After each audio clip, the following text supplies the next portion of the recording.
neza mwese. Nanone reka mbashimire ko munteze amatwi. Muri iyi minsi imbuga nkoranyambaga zuzuyemo inkuru ivuga ko The Ben n'umugore we Uwisheza Pamela batandukanye. Hari abantu bari kugenda bifata nk'ukuri, abandi bakavuga ko ari ibihuha. Ariko se ukuri ni ukuwe? Muri iyi video tugiye kurebera hamwe impamvu aya makuru yakwirakwiye. Noneho reka tuhite tunareba icyo The Ben na Pamela bagaragaje ku mugaragaro n'icyo amakuru yizewe avuga kugeza ubu. Muri iyi minsi ishize ku mbuga nkoranyambaga hatangiye gukwirakwira ubutumwa butandukanye buvuga ko urugo rwa The Ben na Pamela rutakimeze neza. Hari abashyiraga amafoto cyangwa ubutumwa buvuga ko bombi batakigaragara hamwe nk'uko byahoze. Abandi batangira kongeraho inkuru bavuga ko batandukanye.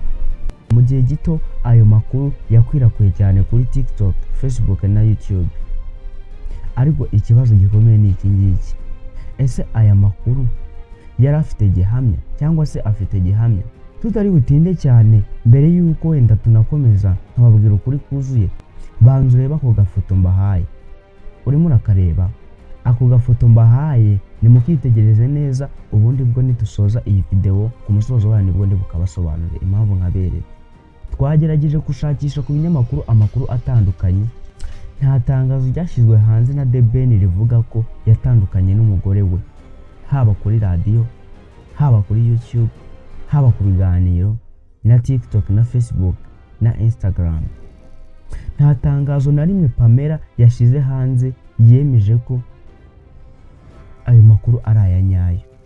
Nta kiganiro cyangwa ubutumwa bwemeza ko urushako rwabo rwarangiye. Ibyo bivuze ko kugeza ubu ibivugwa ku mbuga nkoranyambaga ntibirashigikirwa n'ibimenyetso bifatika. Mu bihe byashize The Ben na Pamela bagiye bagaragaza ko bubatse urugo rwose. Hari n'igihe Pamela yasangije abantu ibaruwa y'urukundo The Ben yamwandikiye ku isabukuru ye y'amavuko, ibintu byagaragaje urukundo rwabo.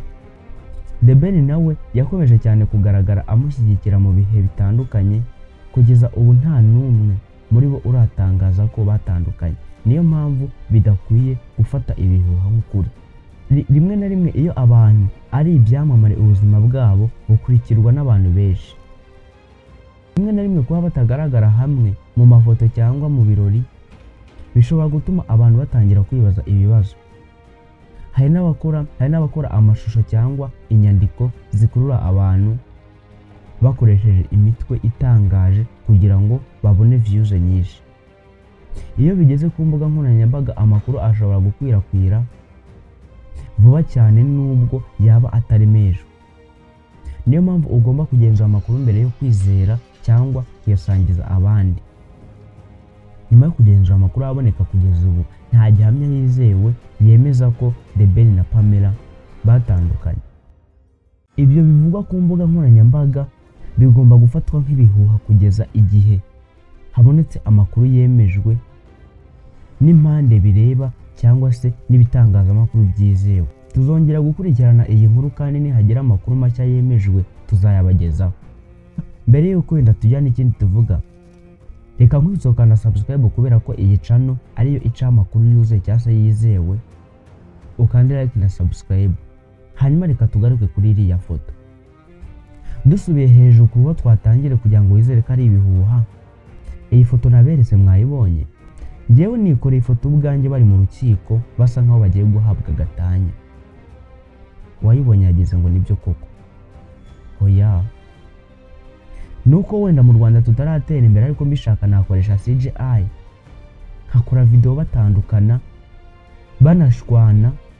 Niyo mpamvu rero kwizera amakuru nk'aya ngaya banza kukubwira ngo shyiraho akadomo. Njyewe ugomba kuba guha yuzuye 100%.